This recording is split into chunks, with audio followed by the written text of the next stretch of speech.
तो आज प्यारे बाबा हमें सबसे पहले ये स्मृति दिलाते हैं कि हम बच्चे डबल मालिक हैं, क्योंकि बाबा हमें कहते हैं कि तुम कारण को निवारण करो।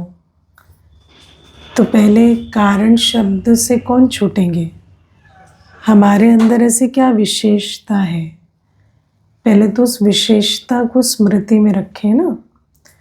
तो बाबा हमें कहते हैं हम बच्चे विशेष हैं, क्योंकि हम बाबा के द्वारा डबल मालिक बने हैं। पहला बाबा कहते हैं बाबा के सर्व खजानों के हम मालिक बने हैं। ज्ञान, गुण, शक्ति, सब खजाने बाबा ने हमें दिए। और फिर बाबा कहते हैं हम स्वराज्य अधिकारी हैं। हम बच्चे ही हैं जिन्हें ज्ञान है कि मैं आत्मा मालिक हूँ, है ना। इस दुनिया में किसी को भी ये ज्ञान नहीं है। मुझे याद है मैं जब नई नई ज्ञान में आई तो कुछ समय के बाद ऐसे सुनते हैं कि मैं आत्मा हूँ, शांति, पवित्रता मेरा गुण है या मेरा स्वधर्म है, बार बार ऐसे सुनते थे। पर एक टाइम आया जब मुझे ऐसे एक दिन अमृत वेले करते हुए फील हुआ कि शांति मेरा स्वधर्म है। माना कुछ भी हो जाए, चाहे बाहर तूफान आए, पहाड़ गिरे, पर मैं अंदर शांत रह सकती हूँ। और मुझे उस दिन रियलाइज हुआ कि ये कितनी बड़ी पावर है। और ये तो हमें पता ही नहीं था, किसी ने बताया ही नहीं कि तुम्हारा शांति स्वधर्म है या तुम मन बुद्धि के मालिक हो।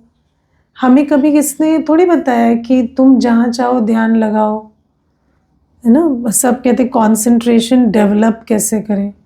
अरे कंसंट्रेशन क्या डेवलप करनी है? तुम बुद्धि के मालिक हो। तुम तो बुद्धि को ऑर्डर करोगे कि इस पे ध्यान देना है तो इसे पे देगी, है ना। और जो संकल्प हम रचना चाहें, जो भावना रखना चाहें, वो हम रख सकते हैं। तो बाबा हमें कहते हैं हमें बाबा ने सर्व खजाने दिए। ज्ञान का खजाना, गुण का खजाना, शक्ति का खजाना। आप दुनिया में देखो गुणों की लिस्ट, आप किसी को भी पूछो गुणों के नाम बताओ, शांति खुशी के आगे तीसरा गुण नहीं पता मनुष्य को, है ना। बाबा ने हमें मौलिक गुण, दैवी गुण, सबका अधिकारी बनाया। बाबा हमें हर खजाने को धारण करने की विधि समझा रहे हैं कि कैसे ज्ञान स्वरूप बने, कैसे गुण मूर्त बने, कैसे शक्ति स्वरूप बने। तो बाबा कहते हैं हम वो बच्चे हैं जो अब कारण शब्द को निवारण में परिवर्तन कर सकते हैं, है ना। कारण शब्द कैसे यूज होता है, ये कैसे करें, है ना। और निवारण शब्द माना ये ऐसे करते हैं, है ना। तो बाबा हमें किस बात में कारण से निवारण स्वरूप बनने के लिए कह रहे हैं? पुरुषार्थ में, है ना। क्योंकि संगम युग में सबसे बड़ी सब्जेक्ट है पुरुषार्थ। पुरुषार्थ से प्रारब्ध बनेगी, है ना। पुरुषार्थ का अर्थ है जो भी श्रीमत प्रमाण एफर्ट मैं आत्मा अपने लिए करती हूँ। पुरुषार्थ, पुरुष आत्मा है ना। तो जो आत्मिक उन्नति के अर्थ बाबा ने मुझे श्रीमत दी है, ये वो जो मैं उस पर चलती हूँ उसको कहते हैं पुरुषार्थ। तो बाबा कहते हैं पुरुषार्थ में कारण नहीं दो, तुम हर कारण का निवारण कर सकते हो, है ना। मैं मुरली सुन क्यों नहीं पा रहा रोज, मैं मनन क्यों नहीं कर पा रहा, पहली सब्जेक्ट पुरुषार्थ की, है ना। कई बार कारण देते, रोज मुरली क्यों नहीं सुन पा रहे। मुरली कब सुननी? सुबह। मुरली सुनने का नियम है सवेरे मुरली सुननी है। अब सवेरे हम मुरली क्यों नहीं सुन पा रहे, उसमें कारण नहीं देना है, निवारण करना है कि कैसे करें जो हम सुन सके। मैं अपना माइंड टेबल, टाइम टेबल कैसे एडजस्ट करूं, क्योंकि मैं स्वराज अधिकारी आत्मा हूं। मैं अपने मन, बुद्धि, संस्कार, कर्मेंद्रियों, अपने समय, अपने संकल्प हर चीज़ की मालिक हूँ। मैं जैसे चाहूँ वैसे उसे एडजस्ट कर सकती हूँ, है ना। जहाँ जिस परिस्थिति में जो शक्ति चाहिए, जो गुण चाहिए, उसे इमर्ज कर मैं अपने टाइम टेबल को ठीक कर सकती हूँ। तो बाबा हमें कहते हैं कि इसको अपने अधिकार को इमर्ज कर कर कारण को निवारण में परिवर्तन करो, क्योंकि बाबा हमें कहते हैं ये जो 4 सब्जेक्ट हैं इसी के आधार से हम पास विद ऑनर होंगे। तो अगर मुझे पूरा वर्षा लेना है तो मुझे पुरुषार्थ में कोई कारण नहीं देना, है ना। तो पुरुषार्थ में पहले ज्ञान के सब्जेक्ट में कारण आता है ना। और फिर कहेंगे मनन चिंतन क्यों नहीं चलता, है ना, या बहुत सारी और बातें हैं जो जीवन में चलती हैं, या हम काम काज में रहते हैं तो हमें ज्ञान के पॉइंट्स मनन करने के लिए समय नहीं मिलता या वो सर्कमस्टांस नहीं होते। लेकिन बाबा हमें कहते हैं कि ज्ञान तो तुम्हारा निजी स्वरूप है, तुम कामकाज करते भी अंदर ज्ञान का मनन चिंतन कर सकते हो, है ना। वैसे भी अगर सच में हम इतने बिजी होते तो, है ना, ये जो इंटरनेट इतना चल रहा है नहीं चलता। और दूसरी बात है कि इतने जो व्यर्थ संकल्प हमारे चलते हैं वो कैसे चलते हैं, है ना। तो ज़रूर है कि माइंड स्पेस तो बहुत खाली है ना। तो अगर टाइम भी नहीं है तो भी मेंटली तो हम बहुत फ्री हैं, इसीलिए तो हम इतना व्यर्थ चिंतन करते हैं। तो बाबा कहते हैं कि तो ये जो कारण है इसको निवारण में बदलो, कि कैसे हम मनन के लिए टाइम निकालें, कैसे हम मुरली सुने, रिविजन करें। फिर योग के लिए भी कई कारण देते हैं ना, मेरा योग नहीं लगता, मेरी बुद्धि भटकती है, या हम सवेरे अमृत वेले नहीं उठ पाते। तो बाबा कहते हैं नहीं, कारण नहीं, उसका निवारण करो। आप कैसे करेंगे? बाबा कहते हैं हम सब समझदार हैं, स्वराज अधिकारी हैं, शक्तिशाली आत्माएं हैं। कैसे करेंगे वो कोई हमें बताने की ज़रूरत नहीं है। आप अपने आप से पूछना, जो भी आप करना चाहते हैं कर लेते हैं कि नहीं है ना। बस हम जिसको प्रायोरिटी नहीं दे रहे वही तो नहीं कर रहे। तो हम बच्चे कोई साधारण बच्चे नहीं, है ना। हम तो वैसे भी कल्प कल्प की दैवी कुल की आत्माएं हैं, और अब तो हमें स्मृति भी आ गई है कि हम कौन हैं। तो हम चाहें तो क्या नहीं कर सकते। तो योग का भी बाबा कहते हैं योग के सब्जेक्ट को, या 8 घंटे का योग का चार्ट मेरा कैसे बने, उस पर मुझे अटेंशन देना है ना। दिव्य गुण के सब्जेक्ट पर अटेंशन देते हैं ना, परिस्थिति ऐसी हो जाती है, सामने वाली आत्मा ऐसा व्यवहार करती है, इसीलिए मेरे से क्रोध होता है, इसीलिए कटु वचन निकलते हैं। बाबा कहते तुम्हें इतनी शक्तियाँ दी हैं, सहो समाओ, अपने प्रेम स्वरूप को इमर्ज करो। उसके आधार से क्यों चलते हो? तुम अपने स्वमान के आधार से चलो, वैसे बोलो, वैसे बिहेव करो जैसे तुम, है ना। तो कारण नहीं देना है। कई बार कहेंगे आप, हम जिनके साथ रहकर पुरुषार्थ करें, आप रहकर देखो ना, तो आप कैसे पुरुषार्थ करेंगे, कैसे दैवी गुण संपन्न बनेंगे। तो हम कहते हैं हम जिनके साथ रह रहे हैं आप भी नहीं रह सकेंगे है ना। तो ये जो बातें हैं ये सब क्या है, हर किसी को लगता है कि सामने वाला, खासकर सेंटर निवासियों के लिए तो ऐसा समझते हैं जैसे यहाँ स्वर्ग लगा पड़ा है ना। लेकिन ऐसा नहीं होता। चैलेंजेस तो हर जगह है, संस्कार मिलन भी वही है, परिस्थितियाँ भी वही है, सब कुछ तो वो उसी कलयुग में तो रह रहे ना। उसके बीच जैसे ज्ञान योग बल से बाबा आपको चला रहे, हमें भी चला रहे। तो बाबा कहते किसी बात में कारण नहीं देना, है ना। ये ऐसा है, इसके संस्कार ऐसे हैं, ये परिस्थिति ऐसी। एक दिन में 10 बातें हो गई तो नेचुरल है हताशा तो आएगी, नेचुरल है ना, कि क्रोध तो आएगा। बाबा कहते अगर बार बार कहेंगे, देखो दुनिया में भी कहते हैं if you think you can, if you think you can't, you can't. तो बार बार कारण देंगे तो जिस चीज़ को रीइंफोर्स करेंगे वो बढ़ेगी। आप बार बार कहेंगे ये नहीं हो सकता तो नहीं हो सकता, फिर कोई नहीं करा सकता। आप कहेंगे इस व्यक्ति के रहते हम शांत नहीं हो सकते तो नहीं हो सकते। पर अगर आप अपने को कहेंगे क्यों नहीं हो सकता, है ना। बाबा ने मुझे शांत स्वरूप का वरदान दिया है, मुझे शांति का, प्रेम का, सहन शक्ति का वरदान दिया है, तो मैं क्यों नहीं रह सकता? तो रह सके। तो निवारण को संकल्प में रखेंगे तो निवारण स्वरूप बनेंगे, कारण को संकल्प में रखेंगे तो कारण स्वरूप बनेंगे, है ना। फिर सेवा के लिए बहुत कारण देते, है ना। कई तो सेवा के लिए सोचते भी नहीं, है ना। मेरा तन का कारण देते हैं, मन का कारण देते हैं, धन का कारण देते हैं, संबंध का कारण देते हैं, समय का कारण देते हैं, हर प्रकार के कारण, अपने संस्कार का कारण देते हैं, है ना। तो कई प्रकार के कारण देंगे कि हम इस कारण से सेवा नहीं कर पाते, लेकिन बाबा हमें कहते हैं कि सेवा से तुम्हारा भाग्य बनेगा, है ना। अब आप विचार करो, आपको यहाँ से गुड़गांव जाना है, एक ही रास्ता है, अगर एक ही रास्ता है, बाकी सारे बंद हैं, तो आपको जाना है, तो आप कारण देंगे क्या? ये रास्ता लंबा है, छोटा है, बिजी है। जब एक ही रास्ता है तो कैसे भी करके उस पर चल के जाना पड़ेगा ना। फिर आप उसका सल्यूशन निकालेंगे, अरे भाई लंबा रास्ता है तो जल्दी निकलेंगे, है ना। बिजी रास्ता है तो थोड़ा टाइम ऐसे एडवांस में लेके निकलेंगे। ऐसे ही बाबा कहते हैं जब सेवा से ही भाग्य बनना है तो सेवा क्यों नहीं कर सकते? बार बार हमें कहेंगे हम इस कारण से नहीं कर सकते, उस कारण से, तो हम भी नहीं कहेंगे, क्योंकि भाग्य तो आपका बनेगा, हमारा थोड़ी बनेगा, हम तो कर ही रहे।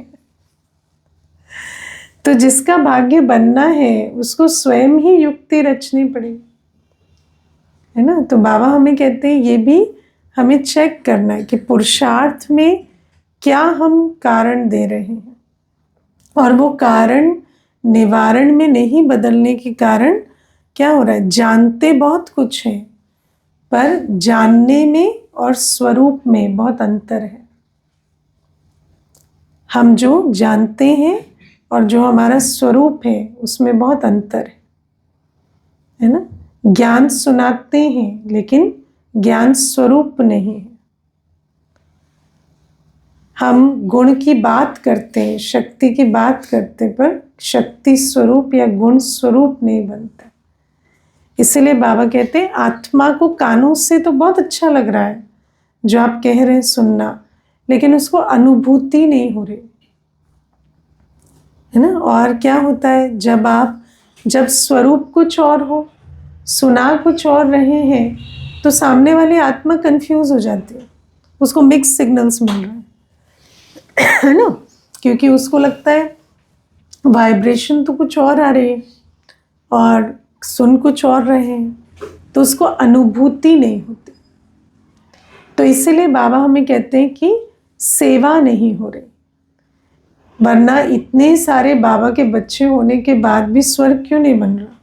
सतयुग तो आ जाना चाहिए पर सतयुग आता नहीं, क्योंकि हम बच्चे अनुभवी मूर्त बनकर सेवा नहीं कर रहे, स्वरूप बनकर सेवा नहीं कर रहे। और क्योंकि हर सब्जेक्ट में कारण बताएंगे तो अनुभवी मूर्त कैसे बनेंगे? और अनुभवी मूर्त को एक और रिस्क रहता है, एक तो सेवा नहीं होती, वो अलग बात है, लेकिन अगर अनुभवी नहीं है ना तो अथॉरिटी नहीं रहती। किसी को ज्ञान सुनाएंगे हम आत्मा है, वो कहेंगे नहीं लेकिन डीएनए से भी तो संस्कार आते हैं, माता पिता से डीएनए मिला है तो उससे संस्कार आते हैं, तो हाँ वैसे ठीक है, ये बात भी ठीक है कहेंगे, तो फिर वहाँ पर खुद ही कंफ्यूज हो जाएंगे। क्यों? क्योंकि स्वयं की अथॉरिटी नहीं है। पहली ही सब्जेक्ट, पहली जो पॉइंट है, मैं आत्मा हूँ, मैं शरीर को चलाती हूँ, इसी की धारणा नहीं हुई है ना। या कहेंगे कि आप देखिए किसी के संस्कार बदलते ही नहीं हैं, तो नेचुरल है ना, वो तो मूलतः उसके अंदर पवित्रता, शांति, सुख नहीं है, तो फिर अपने किसी ऐसे को याद कर लेंगे जिससे आप खुद तंग हैं, तो कि हाँ ऐसे तो पाप आत्माएं भी होते हैं कुछ कुछ, है ना। तो कई ऐसी बातें होती है, क्योंकि किसी की सेवा करने में एक तो होता है कि आप प्रभाव कम या ज़्यादा डाल पा रहे हैं, दूसरा होता है प्रभावित होके और आ जाते हैं, है ना। खुद में योग का बल नहीं है तो अपने योग, जो राजयोग है उसका प्रभाव दूसरे पर नहीं पड़ रहा, पर वो कोई ऐसी प्रैक्टिस कर रहा है तो उससे इम्प्रेस होके आ जाएंगे, है ना, क्योंकि वो उसकी प्रैक्टिस अयथार्थ है पर वो तो पक्का है, उसके अंदर बल है, अयथार्थ प्रैक्टिस का भी बल है क्योंकि वो रोज कर रहा है, और खुद में बल नहीं है तो फिर उससे प्रभावित होके आ जाएंगे। तो बाबा कहते हैं इसीलिए अनुभवी मूर्त बन सेवा करेंगे ना तो तीर लगेगा, और वो अनुभवी मूर्त बनेंगे जब कारण देना बंद करेंगे, है ना। कितने कारण देते, विचार करो, अपने चार्ट देखो, ज्ञान योग धारणा सेवा, सेवा का चार्ट तो, है ना, सेवा फिर तन मन धन तीनों में देखनी पड़ती, ऐसे नहीं कई सिर्फ तन लगाएंगे, कई सिर्फ मन लगाएंगे, कई सिर्फ धन लगाएंगे, तीनों लगाना पड़ेगा ना, लेकिन नहीं लगाते। तो बाबा कहते हैं फिर बल कैसे भरेगा, या गुणों में भी या शक्तियों में भी एक दो गुण को धारण करेंगे, बाकी या एक भी धारण है ना, समय प्रति समय बदलता रहेगा, एक को छोड़ देंगे दूसरे गुण को पकड़ेंगे, इस प्रकार से भी चलते। तो बाबा हमें समझाते हैं इसीलिए तीर नहीं लगता।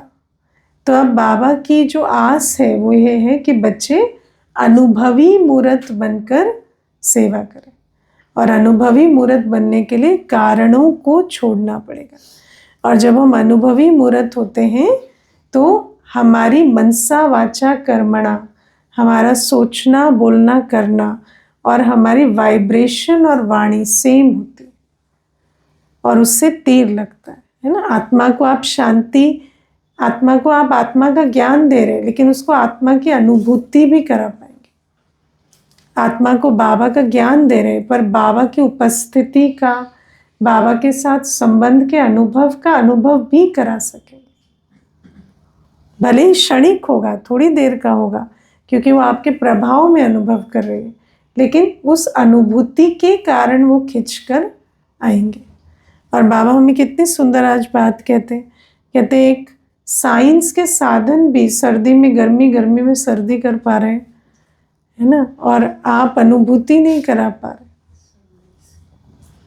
ना। अशांत आत्मा को अगर अशांति से आए और आप शांति में स्थित हो, शांति की अनुभूति करा दो, तो उसको हमेशा रहेगा कि वहाँ शांति मिलती है ना। आज भले वो नहीं आया, उसका पाठ नहीं खुला, लेकिन कल उसका पाठ खुलेगा तो दौड़कर यही आएगा कि उसको पता है मेरे को अनुभूति हुई है तो वही हुई। अनुभूति ऐसी चीज़ है, मैंने लोगों को मीलों चलकर किस स्थानों पर जाते देखा है जहाँ उनको कभी अनुभूति हुई।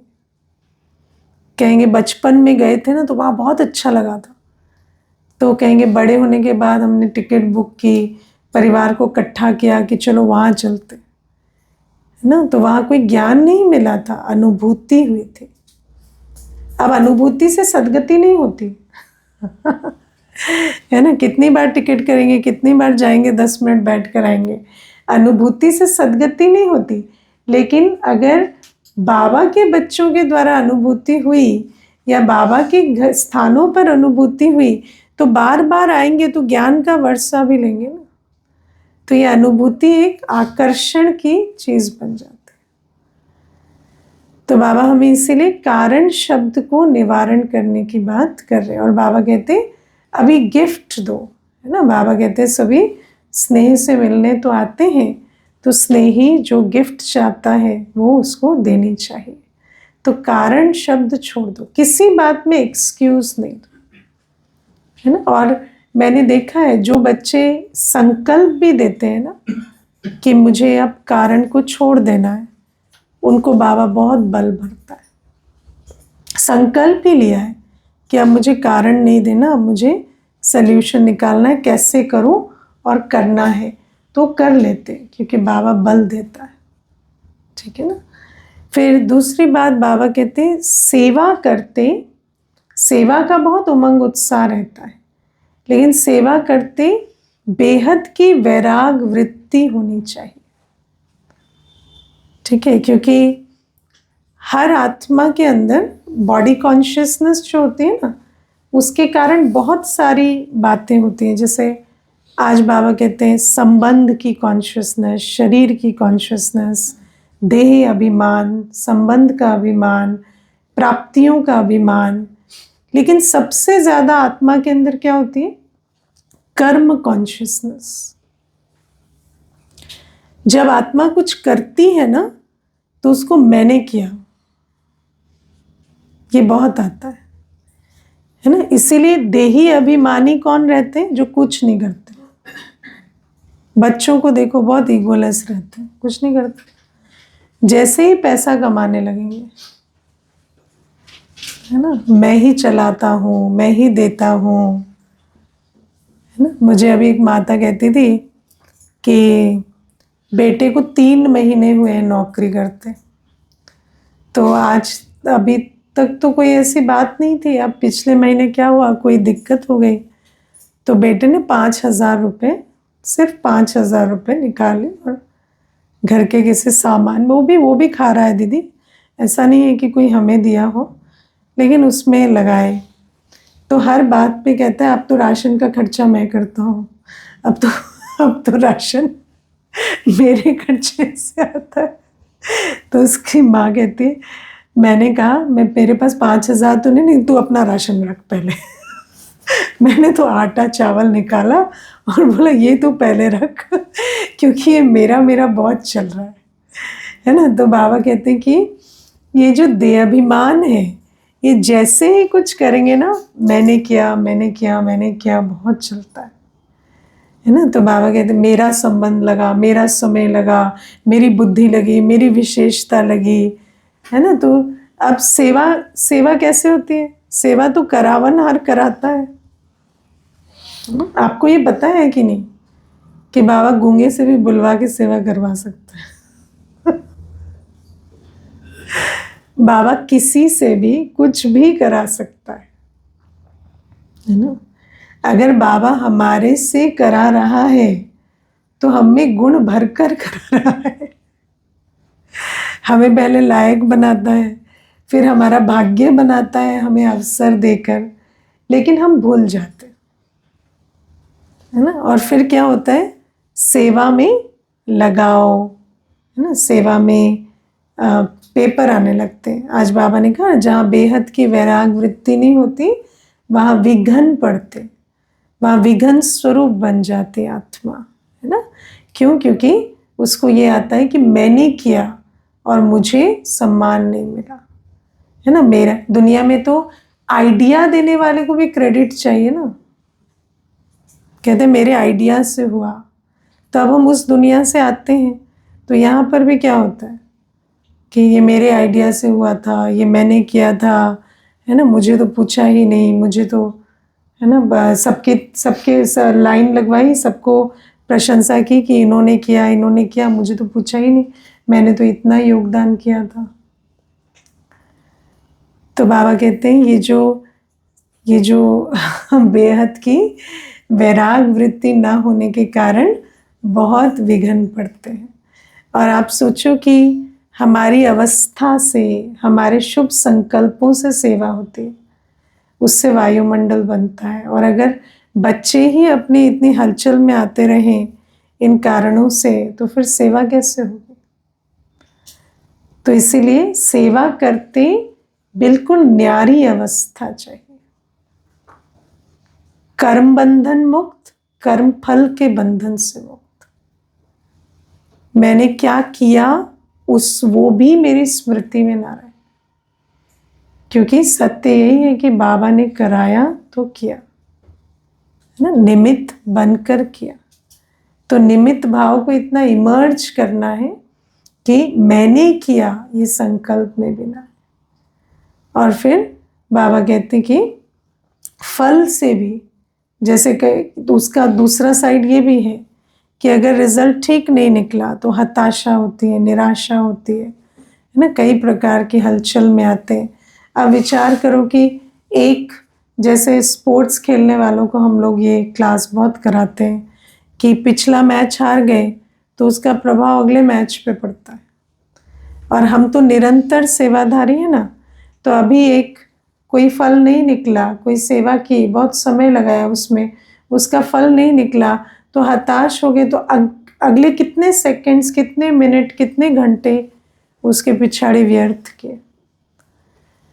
तो बाबा इसीलिए समझाते हैं कि सेवा में हमें बेहद की वैराग वृत्ति की आवश्यकता है, बिल्कुल न्यारे होकर। क्योंकि ये जो सेवा भी हम कर रहे हैं, बाबा कहते बस पुण्य का खाता बनाना है और चले जाना है। कोई फिजिकली ये जो हम सेंटर बना रहे हैं, या स्टूडेंट्स हैं, या ये या वो या प्रजा, जो भी बाबा कहता है, ये कोई रहने वाले थोड़ी है।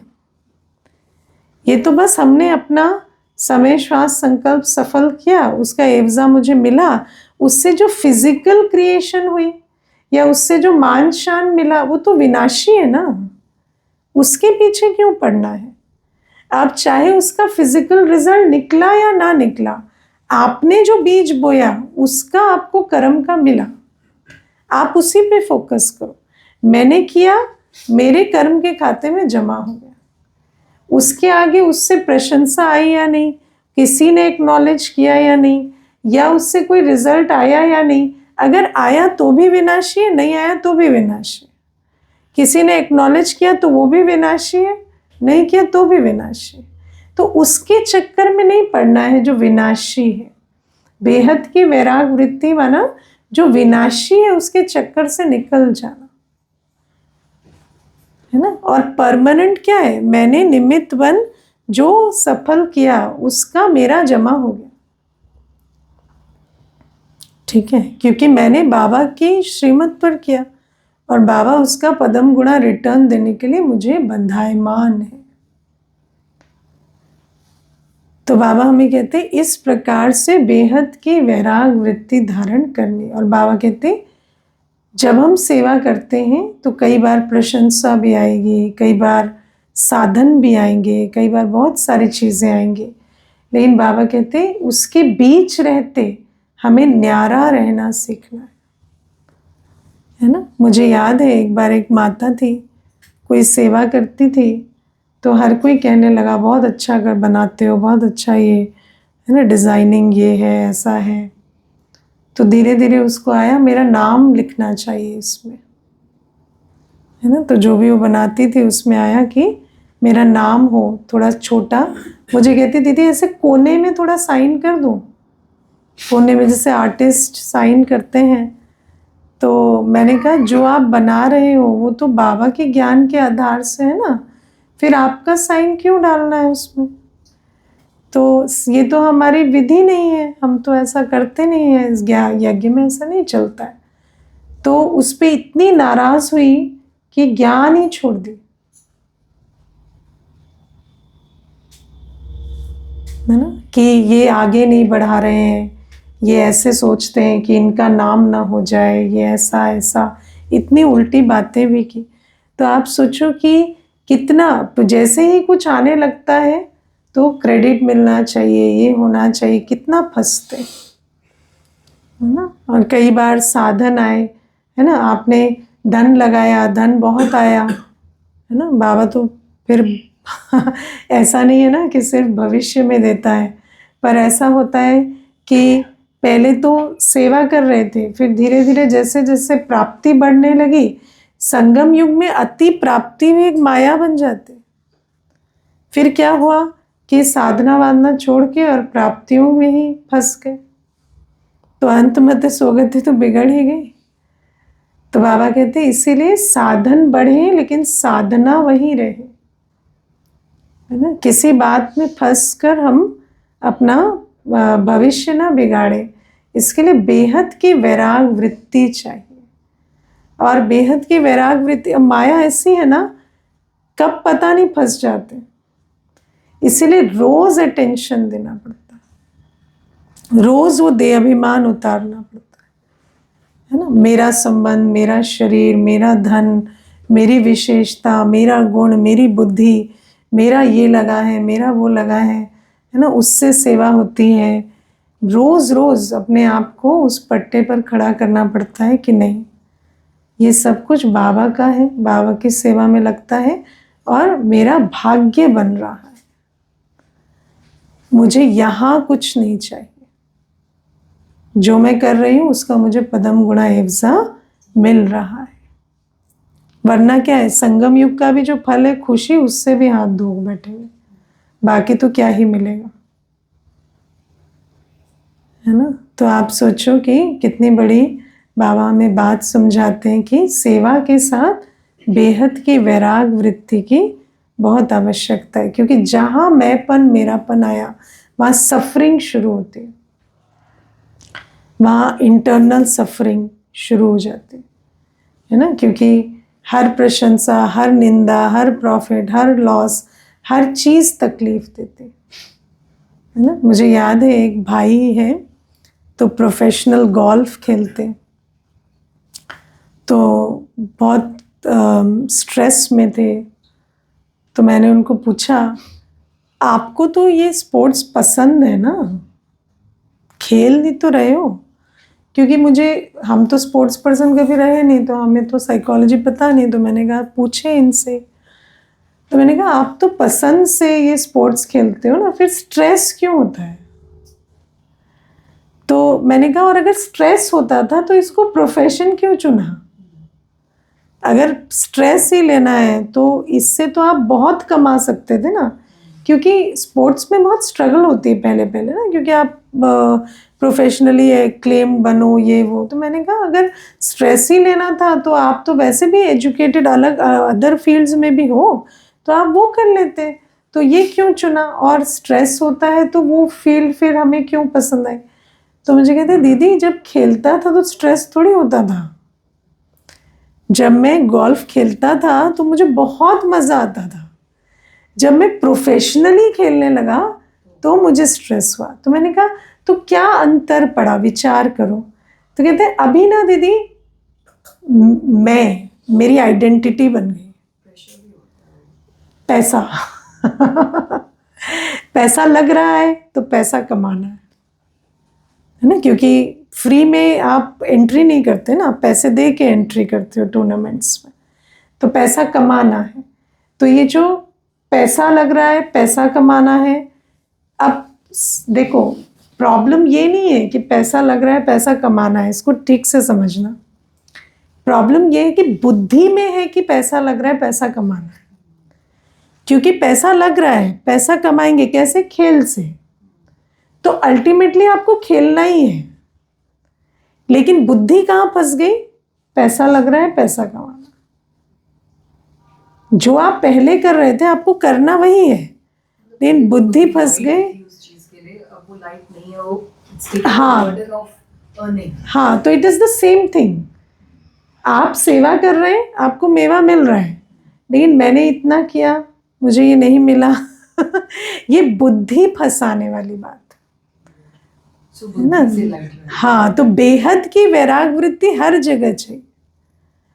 बाबा हमें कहते हैं कि ये जो बेहद की वैराग वृत्ति है, काम सारी दुनिया में लॉ क्या है? कर्म कर्म फल, अच्छा कर्म अच्छा फल, है ना। मेहनत का कर्म फल ज़्यादा अच्छे से मिलेगा, अगर आप ज़्यादा मेहनत करेंगे ज़्यादा फल मिलेगा, लेकिन ज़्यादा सोचने से ज़्यादा फल नहीं मिलेगा। लेकिन हम जब चक्कर में पड़ जाते हैं तो हम लाइट नहीं रहते, तब हम स्ट्रेस क्रिएट करते हैं, तब हम दुख का बीज बोते हैं और दुखी रहते हैं, चिंतित रहते हैं, स्ट्रेस्ड रहते हैं। तो सेवा में भी यही होता है। तो इसीलिए जैसे सेवा में सेवा की निमित्त भाव रखना होता है, ऐसे ब्राह्मण का हर कर्म सेवा है। आप बिजनेस भी करेंगे तो भी उसका धन तो सेवा में लगेगा ना, आप जॉब भी करेंगे उसका भी धन सेवा में लगेगा, तो उसको भी सेवा की वृत्ति से करो। बेहद की स्टूडेंट पढ़ भी रहा है तो क्यों, ये अल्टीमेटली तो आप बाबा के हो, आपका सब कुछ बाबा का है। तो बेहद की वैराग वृत्ति हर जगह चाहिए, है ना। और फिर सिर्फ करते समय नहीं, फिर जब साधन आए तो भी उसमें फंसना नहीं, प्रशंसा आए तो भी फंसना नहीं, फिर तब भी बाबा को देना है। सिर्फ बोझ बाबा को नहीं दे देना, प्राप्ति भी देना, है ना। क्योंकि कई क्या करते हैं, बड़े चालाक होते हैं, बोझ के टाइम पे तो बाबा बाबा, और जब प्राप्ति आई तो मैंने किया मेरा है मेरा है मेरा है। है ना। लेकिन चालाकी किस काम की, कुछ नहीं, अंत में तो सब चीज़ों से हाथ धो बैठते, है ना। तो बाबा कहते हैं कि इसीलिए बीज बोते समय भी लाइट, बेहद की वैराग वृत्ति में, और फल निकलते समय भी बेहद की वैराग वृत्ति। तो बाबा हमें आज बहुत अच्छा कहते हैं, जैसे गृहस्थ व्यवहार में कहते हैं कमल फूल समान रहो, ऐसे सेवा में बेहद की वैराग वृत्ति से चलो, तो मेरा मेरा से मुक्त रहेंगे। फिर बाबा आज हमें दो बातें इशारा देते। एक तो बाबा जो कई मुरलियों से समझा रहे हैं कि बहुत काल का पुरुषार्थ चाहिए ताकि बहुत काल की प्रारब्ध मिले।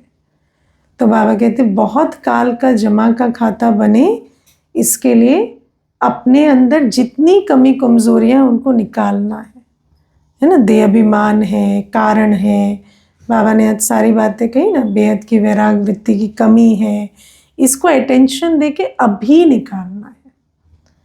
क्योंकि बाबा कहते, कई कहते बाबा आप चिंता नहीं करो, हो जाएगा, बन जाएंगे हम। हाँ, बाबा कहते मुझे भी धीरज दे देते हैं बच्चे, है ना। तो बाबा कहते हैं कि अगर समय से बने, क्योंकि आगे आगे सब बनेंगे, है ना। अभी समय जैसे जैसे necessity is the mother of invention ना, तो जैसे जैसे समय कसेगा हमें, तो सब चीज़ें तो होंगी ना। जो बाबा कहता है वो सबको करना पड़ेगा, लेकिन बाबा कहते उसमें तुम्हारी कमाई नहीं होगी, उसमें समय को पॉइंट्स मिलेंगे। टीचर कौन है फिर, है ना। तो भगवान को टीचर बनाए या समय को टीचर बनाए। दुनिया में तो बोलते हैं time is the greatest teacher, लेकिन बाबा कहते हैं नहीं, टाइम से नहीं सीखना है, टाइम तो क्रिएशन है हमारी। हम अपनी स्थिति से समय को आह्वान करें। आप तैयार हैं तब समय की घंटी बजे, है ना। आप विचार करते हो इस बात पर कि मैं तैयार हूं तब समय की घंटी बजे, है ना। मेरी ऐसी अवस्था हो कि समय मेरे इशारे पर चले। तो बाबा कहते हैं इस आधार से हमें चलना है, और ये नहीं सोचना कि बन जाएंगे देख लेंगे, नहीं, अभी बनना है। क्योंकि अगर बहुत काल की प्रारब्ध चाहिए तो बहुत काल का जमा का खाता होना है। एक क्वेश्चन है कि जैसे कभी नवरात्रि चल रहे हैं तो किसी ने पूछा तुम व्रत रखते हो, मैंने कहा नहीं, मैं तो भक्ति नहीं करती। तो मैंने समझाया कि भक्ति क्यों नहीं करते, तो उनका जो नॉन वर्बल रिप्लाई था वो ये ऐसे, मुझे उसके बाद लगा कि नहीं, तो आपका रिप्लाई गलत था। वही मैं इसीलिए पूछ रही हूँ। आपको उनको कहना है हम रोज नवरात्रि करते हैं, हम प्याज लहसुन कभी नहीं खाते, हम रोज व्रत करते हैं। और सिर्फ इतना ही नहीं, हम तो अपने संकल्पों को भी शुद्ध रखते हैं, ब्रह्ममुहूर्त उठते हैं। तो वो नेगेटिव हो गया ना कि हम ये नहीं करते, नहीं, बट दैट्स नॉट ट्रू ना। आप 9 दिन करते हैं, वो हम रोज करते हैं। छोड़ दी ना, ये वर्ड उनको अच्छा नहीं लगा। नहीं, फिर हम देखो, हमने छोड़ा थोड़ी। हाँ, मतलब मेरी शायद गलती ये होगी, हाँ, भक्ति नहीं करते। हाँ, इट वेंट इनटू हाँ, तो वो it went where it was supposed to go. It didn't go on a different tangent. वो तीर आपने छोड़ा ही ऐसे, वो वहीं जाके लगना था। तो हमें बहुत ध्यान से, है ना, क्योंकि हमें बाबा कहता है सांप भी मर जाए और लाठी भी ना टूटे। हमें किसी की भावना को हर्ट नहीं करना है ना। क्योंकि देखो, एक आत्मा इतनी सुबह से लेकर भूखी प्यासी, उसको आपने कह दिया कि इसका कोई महत्व नहीं है, तो ऐसे थोड़ी करना होता है। अभी हमें बहुत ध्यान से अपने शब्दों को ऐसा रखना है कि, और कई बार ऐसा होता है कि कोई आत्मा बनी बनाई होती है। जैसे अभी एक भाई आए थे मेरे पास, तो वो मुझे कहते हैं दीदी, ये मैं ना अपने पिताजी की बात मान के ना बहुतों पे केस किया, ये किया वो किया, उस कारण से ना मैं आज बहुत सफ़र किया। तो मैंने उनको फिर वो जो मनुष्य मत है कि जो हमें सिखाया जाता है, वो हमने डायरेक्ट सुना दी उनको, क्योंकि वो अनुभवी हो गए। वरना हम ऐसे नहीं कहते कि माता पिता लौकिक मत देते हैं, वो पतित होते हैं, मुरली में सुनते हैं वो हम वैसे नहीं कहते, लेकिन क्योंकि वो अनुभवी बन कर आए थे तो हमने उनको सुना दिया। और वो समझ गए क्योंकि ऑलरेडी उनका अनुभव था। तो कई बार आत्मा की रेडीनेस आपको देखनी पड़ती है। कोई इतना भक्ति के संस्कारों वाला नहीं है, उसको आपने कह दिया तो समझेगा, लेकिन अगर है उसको हमें किस रीति से समझाना है। इसीलिए बाबा कहते हैं नब्ज देख के। ईश्वर सर्वव्यापी नहीं है, वो वाली पॉइंट हाँ। कि हम एक, हाँ, पर ऐसे नहीं होगा, है ना, नब्ज देख कर उसकी विधि। इसीलिए बाबा कहते हैं ना, दवाई पेशेंट को देख कर देनी। अच्छा, ओम शांति। आपकी बुद्धि में धन लगता है, जबकि धन लग रहा है तो धन कमाना है, so it affects the creativity also in this, but कहता है जब आप एक लेवल पे पहुंचते हैं कार, तो लोगों की एक्सपेक्टेशन बढ़ती है कि what he is going to do next, या अब क्या, कि how good is going to be, कितना बेटर हो जाएंगे और आगे। तो वो एक्सपेक्टेशन का प्रेशर रहता है कि how good we have to present, तो वो भी तो प्रेशर चीजें। ऑल सेड एंड डन, आपको काम करना है, फल निकलेगा। इसके अलावा तीसरी कोई चीज है ही नहीं। ये सब कुछ माया है। वो प्रेशर है, ये प्रेशर, फाइनेंशियल प्रेशर है, एक्सपेक्टेशन का प्रेशर, वो सब प्रेशर यहाँ है, प्रोग्रामिंग में। अल्टीमेटली आप अच्छा काम करेंगे, आपको अच्छा चीज़ मिलेगी, तो अच्छा प्रोडक्ट निकलेगा, तो वो प्रेशर भी हील हो जाएगा, ये प्रेशर भी हील हो जाएगा, सब कुछ हो जाएगा। तो अगर मेरे प्रेशर में रहने से मेरी क्रिएटिविटी ही कॉम्प्रोमाइज़ हो रही है, तो मुझे वो प्रेशर नहीं लेना। मैं क्वेश्चन वाज कि एक्सपेक्टेशन प्रेशर क्रिएट करता है, अगर हम एक्सपेक्टेशन नहीं, उनकी एक्सपेक्टेशन के बारे में विचार करना प्रेशर क्रिएट करता है। वो क्या सोच रहे हैं, आप क्यों सोच रहे हो, वो सोचते रहे, ठीक है, उसमें नहीं जाना है। ठीक, ओम शांति।